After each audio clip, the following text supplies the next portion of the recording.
আমার ছানা হয়েছে দুটো। একটা ছানা দেখতে এত সুন্দর হলেও আরেকটা ছানা দেখতে এমন কেন? একদম সোনালী বর্ণের পাখা। এ তো দেখতে আমার মতো হয়নি। না না, এ কি করে সম্ভব? রাজহাঁস তার সদ্য জন্ম নেওয়া ছানাদের দেখে ভীষণ অবাক হয়ে যায়, কারণ একটা ছানা স্বাভাবিক রাজহাঁসের ছানার মতো হলেও আরেকটি ছানা ছিল একদম ভিন্ন। তার ডানা দুটো ছিল সোনালী বর্ণের। ছানারা, তোরা তো সদ্য জন্ম নিয়েছিস। আয়, তোদের আজ আমি নদীতে সাঁতার কাটতে নিয়ে যাব। সাঁতার কাটতে যে ভীষণ মজা। মায়ের কথায় ছানারা ভীষণ খুশি হয়, কারণ তারা এখন যা দেখছে তাই তাদের কাছে নতুন লাগছে, আর তারা আজ প্রথম নদীতে যাচ্ছে সাঁতার কাটতে। ছাড়া শোন, তোর নাম হলো বংশী, আর সোনালী ডানার ছানা তোর নাম হলো সঙ্গী, বুঝেছিস? আচ্ছা ঠিক আছে মা। রাজহাঁস তার দুই ছানাকে নিয়ে নদীর দিকে যখন যাচ্ছিল, তখন শিয়ালের সাথে দেখা হয়। আরে রাজহাঁস, এগুলো তোর ছানা নাকি? আজই জন্ম হয়েছে বুঝি? হ্যাঁ দাদা, পানিতেই নিয়ে যাচ্ছি, সাঁতার কাটাবো আর একটু জঙ্গল ঘুরিয়ে দেখাবো। কিন্তু তোর এই ছানা দেখতে এমন কেন হয়েছে? দেখতে তো একদমই আলাদা। এমন ছানা তো আমরা আগে কখনো দেখিনি। কোনো অপয়া না তো আবার? না না দাদা, অপয়া কেন হবে? এমনি হয়তো হয়েছে দেখতে। ঠিক আছে, যা ভালো বোঝো। শিয়াল চলে যায়, কিন্তু রাজহাঁস অনেকটা চিন্তায় পড়ে যায়।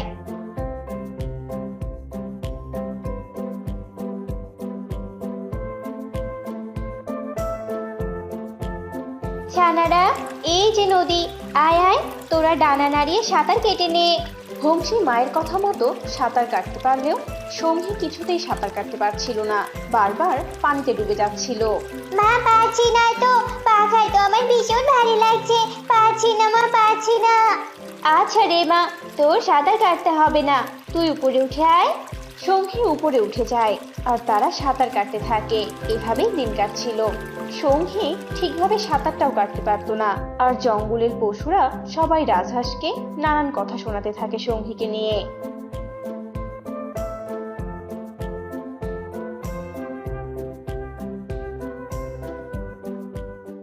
সত্যি কি তাহলে আমার এই ছানা আমার জন্য অপয়া? সত্যি, ও তো আমার মতো দেখতেও হয়নি। এমন সোনালী পাখা তো আমাদের রাজহাঁসের বংশে আগে কখনো দেখিনি। রাজহাঁস এসব ভাবতেই থাকে। এভাবেই আরো দিন কাটছিল। দিন দিন রাজহাঁসও সঙ্গীকে কম সহ্য করতে পেত, সব সময় তার সাথে খারাপ ব্যবহার করত। মা, ও মা, তোমরা বুঝি নদীতে যাচ্ছ, আমাকে নিয়ে যাবে না? আমাকেও নিয়ে যাও। এই, তুই গিয়ে কি করবি শুনি? সাঁতার তো আর কাটতে পারিস না, আর কত পশু পাখি হাসাবি, তার থেকে ঘরে পড়ে থাক। রাজহাঁস তার মেয়ে সঙ্গীকে রেখে চলে যায়। এদিকে একটা শকুন ক্ষুধার্ত পেট নিয়ে ঘুরছিল। বাবারে বাবা, যে খিদেটা পেয়েছে না, উড়েই চলেছি তখন থেকে। উফ, কই কই খাবার কই? ওই তো একটা রাজহাঁসের ছানা। যাই, আজ ওকে দিয়ে লাঞ্চটা সেরে ফেলি। শকুন উড়ে সঙ্গীর কাছে চলে আসে, আর শকুনকে দেখে সঙ্গী ভয়ে জড়সড় হয়ে যায়। কে তুমি? আর এভাবে আমার দিকে তাকিয়ে আছো কেন? বলো তো আমাকে। দেখছি তোর শরীরে মাংস আছে কতটুকু, আমার পেট ভরবে কিনা।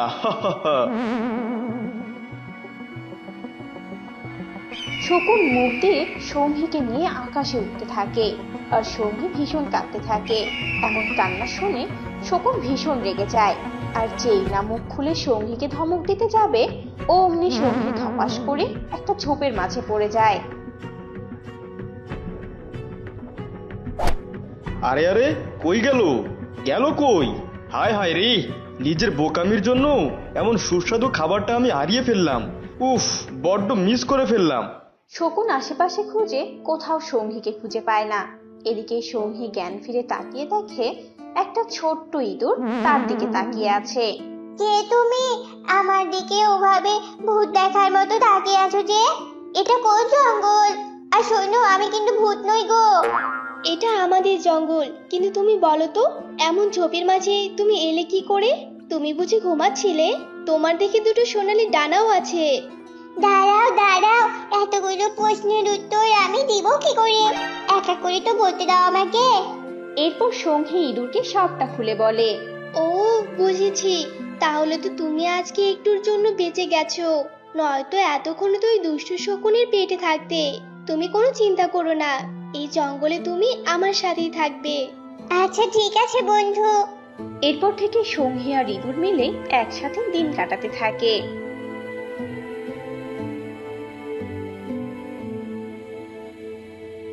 বন্ধু সঙ্গী, তুমি তো এখন অনেকটা সুস্থ।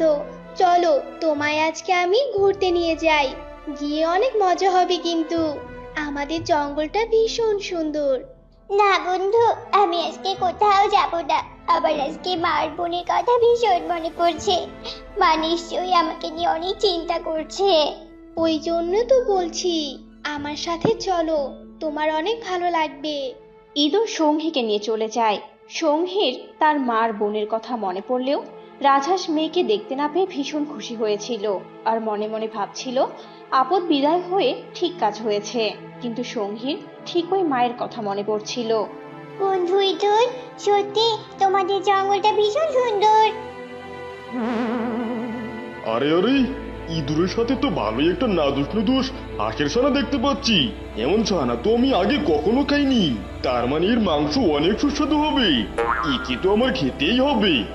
বাঘ মনে মনে সঙ্গীকে খাওয়ার ফন্দি করতে থাকে, কিন্তু কোনো উপায় খুঁজে পায় না। বাঘ রাতে ইঁদুরের গুহায় আসে আর ভীষণ ডাকতে থাকে। এই ছোট ইঁদুর, বাইরে বেরিয়ে আয় বলছি, তাড়াতাড়ি বেরিয়ে আয়। আরে এই বাঘ হঠাৎ আমার এখানে কেন? বন্ধু সঙ্গী, আমার মনে হয় এই বাঘের নজর তোমার দিকে পড়েছে। তুমি চুপ করে লুকিয়ে পড়ো, আমি দেখছি ব্যাপারটা। ইঁদুর বাহিরে বেরিয়ে আসে।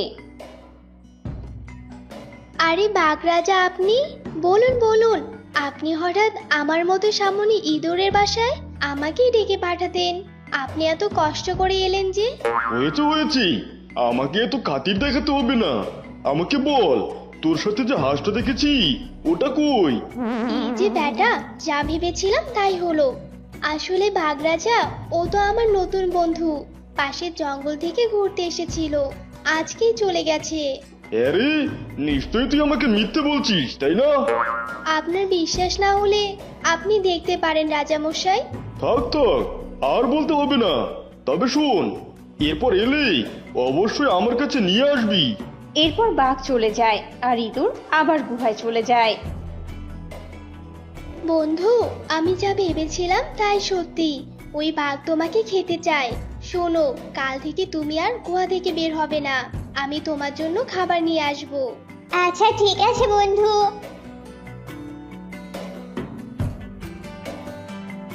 এরপর থেকে সঙ্গী আর বাহিরে যায় না। ইঁদুর সঙ্গীর জন্য খাবার নিয়ে আসতো। এতে বাঘের মনে আরো সন্দেহ জেগে বসে। না না, কিছুতেই আমার ওই ইঁদুরকে বিশ্বাস হচ্ছে না।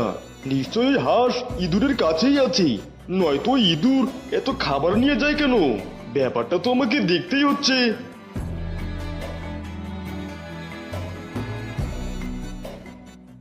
এরপর বাঘ ইঁদুরের বাড়ির দিকে নজর রাখতে থাকে আর একদিন বুঝতে পারে যে সত্যি সত্যি ইঁদুরের সাথে ওই হাঁসও থাকে। এই ইঁদুর বেটা, বেরিয়ে আয় বলছি। ও এসেছিস? তুই সামান্য একটা ইঁদুর হয়ে কিনা আমার সাথে মিথ্যা বলিস? তোকে তো আজ আমি মারবই, সাথে সাথে তোর এই প্রাণের বন্ধুকে আমি মেরে ফেলবো। এরপর বাঘ শাস্তি স্বরূপ ইঁদুরকে আঘাত করে আর সঙ্গী বাহিরে বেরিয়ে আসে। বন্ধু ইঁদুর, এ তোমার কি হলো? বন্ধু ইঁদুর, তুমি কথা বলছো না কেন? এ তোমার কি হয়ে গেল? বন্ধু সঙ্গী, তুমি অনেক ভালো, আমি আর বাঁচবো না। তুমি এখান থেকে পালিয়ে যাও বন্ধু, আমার কথা আর চিন্তা করো না। না বন্ধু না, তোমাকে ছেড়ে আমি কোথাও যাব না। আমি কোথাও যেতে চাই না বন্ধু। ভাসতে চাইলে পালাও বন্ধু, এই বাঘ তোমাকে খেয়ে ফেলবে। পালাও তুমি, আমার জন্য হলেও পালাও। এরপর সঙ্গী সেখান থেকে পালিয়ে যায় আর বাঘ সঙ্গীর পিছু নিতে থাকে।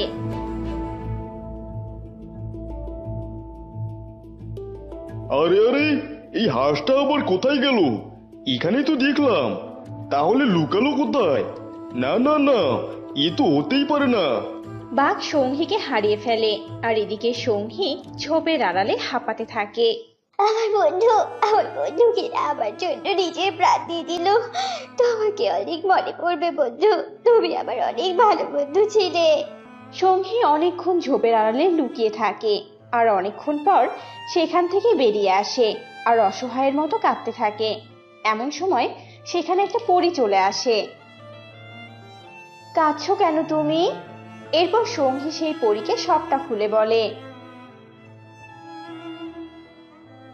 আসলে তোমার এই পাখাগুলো স্বর্ণের, তাই তুমি সাঁতার পারো না। তোমার মাঝে এক অদ্ভুত শক্তি আছে। শোনো, তোমাকে আমি আরো জাদু শক্তি দিচ্ছি। তুমি এখন থেকে উঠতে পারবে, সাঁতার কাটতে পারবে, সব করতে পারবে।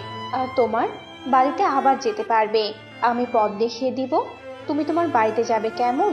আর তোমাকে এই অবস্থায় দেখলে আর কেউ অবহেলা করবে না। পরীর কথায় সঙ্গী অনেক খুশি হয় আর জাদু শক্তি পেয়ে নিজের বাড়ি চলে যায়। আর সঙ্গীর এমন পরিবর্তন দেখে সবাই ভীষণ খুশি হয়।